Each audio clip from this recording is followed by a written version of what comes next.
Welcome to our YouTube channel. तो आज हम एक आर्टिकल करते हैं 16 जून से, आज ही के न्यूज़पेपर से है। और हेडिंग क्या है, जो आर्टिकल लिख रहे हैं वो एक आईपीएस ऑफिसर है, यानी उन्हें काफ़ी ज़्यादा नॉलेज है कैसे पुलिस प्रोसीडिंग होती है और क्या कुछ केस कैसे लीड होना चाहिए कोई भी। तो लिखा गया है कि an acquittal with no good but bad and the ugly. मतलब एक्विटल क्या होता है, किसी को पुलिस हिरासत से छोड़ देना यानी बरी कर देना। कहने का मतलब क्या है कि जो क्रिमिनल को छोड़ा गया है वो सही नहीं है, that is not good but it is bad and अगली, मतलब बहुत गलत है ऐसा। अब समझते हैं केस क्या था। अभी क्या होता है, यहाँ पर जो लिखा हुआ है मैं आपको पेज के माध्यम से उसको बताता हूँ। एक पर्सन थे तरुण तेजपाल, इनकी अपनी एक मैगज़ीन थी। तो उस टाइम पे एक मीटिंग करने गए ये गोवा में, इन्होंने एक प्रेस कॉन्फ्रेंस रखी। वहाँ पे एक जर्नलिस्ट थी, यानी एक महिला थी जो रिपोर्टर थी।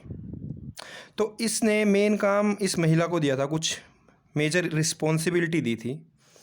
और उस समय पे इसने अपनी पोजीशन का फ़ायदा उठाते हुए उसके साथ असोल्ट किया, उस वुमेन के साथ, उसके साथ गलत बर्ताव किया। तो उस औरत ने फिर ये सारा केस वो हाई कोर्ट ले गई। हुआ क्या था, एक लिफ्ट के अंदर इसने उसके साथ ज़ोर ज़बरदस्ती करी।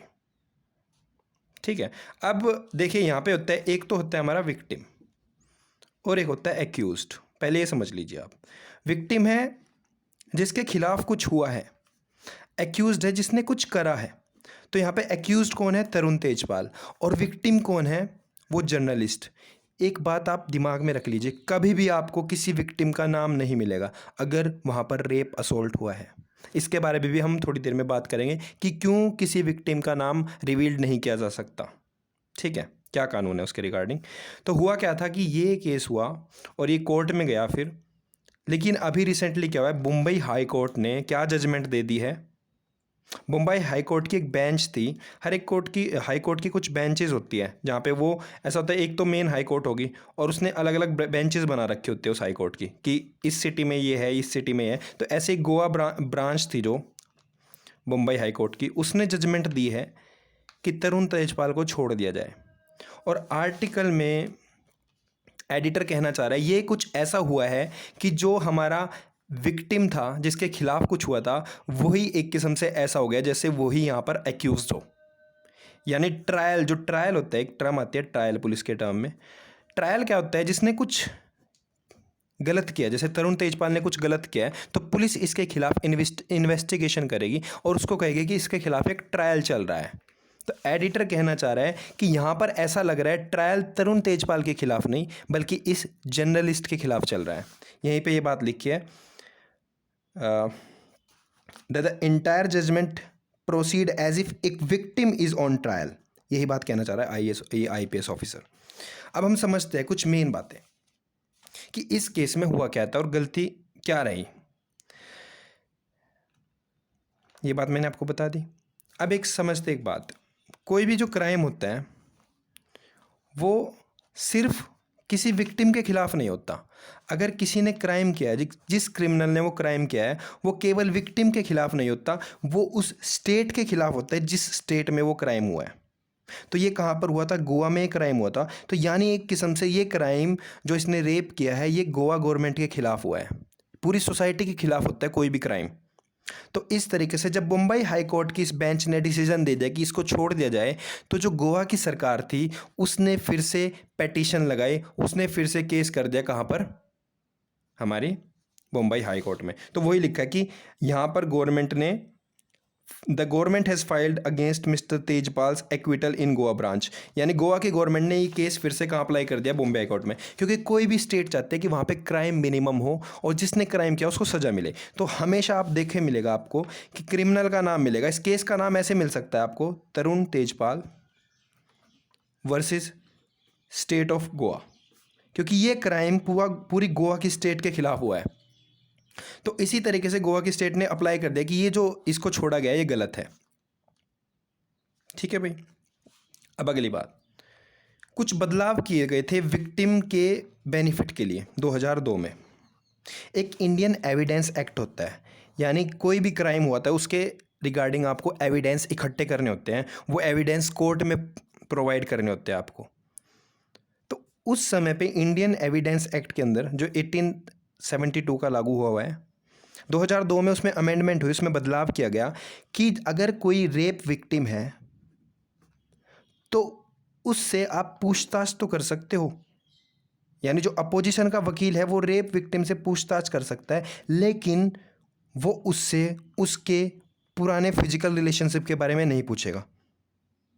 क्योंकि अगर उसने पहले भी किसी के साथ रिलेशनशिप रखी है और बाद में उसके साथ रेप होता है तो इस बात का रेप से कोई लेना देना नहीं है।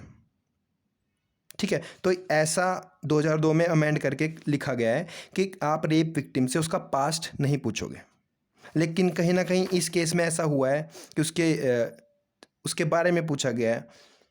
ठीक है, अब अगली बात करते हैं हम। जो जजमेंट है ये जो गोवा बेंच ने दी है वो एक किस्म से स्टेरियोटिपिकल है, यानी रूढ़िवादी है। वो कैसे? हमारी सोसाइटी कैसी है? हमारी सोसाइटी है पैट्रियार्कल, यानी जिसमें पुरुष प्रधान है हमारी सोसाइटी। और स्टेरियोटाइपिकल क्या है?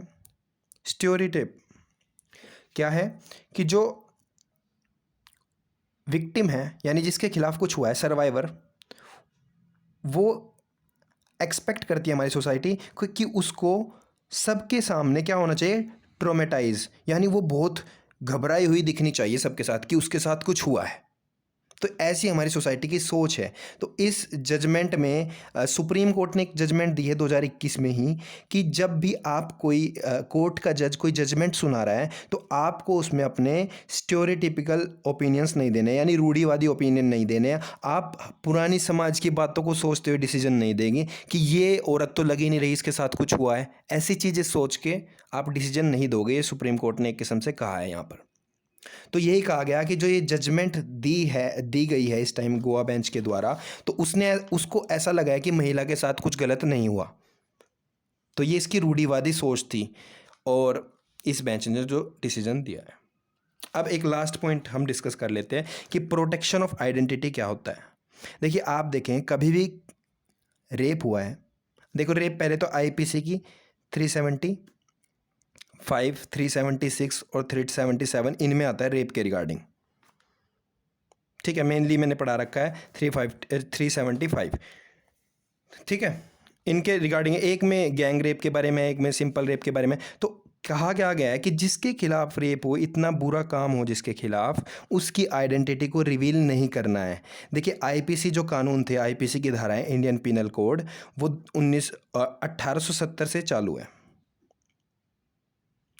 ठीक है, बाद में क्या हुआ था, इनमें बदलाव किया गया 1983 में, अमेंड किया गया आईपीसी की धारा को, और इसमें कहा गया कि जो विक्टिम है जिसके खिलाफ क्राइम हुआ है उसकी आइडेंटिटी रिवील नहीं की जाएगी।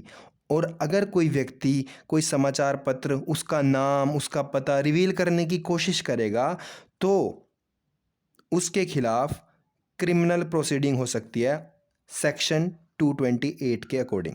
तो ये बात है क्या, आईपीसी जो अमेंड हुआ है उसमें कहा गया है कि आपको विक्टिम की आइडेंटिटी को डिस्क्लोज नहीं करना है।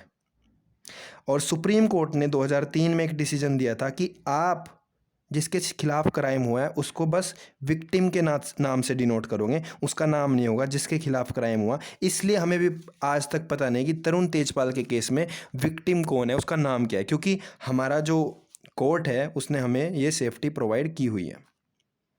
लेकिन इस केस में क्या हुआ है, यहाँ पर उस विक्टिम के हस्बैंड का नाम, उसकी ईमेल आईडी, ये इन चीज़ों की डिटेल्स दी जा चुकी है। तो कहीं ना कहीं ये उसकी जो फ्रीडम है उसके अगेंस्ट है, उस महिला की फ्रीडम के अगेंस्ट है। तो भाई यही था इस आज के एडिटोरियल में। So hope you like it. अपने दोस्तों के साथ शेयर करना इसको, और थैंक यू।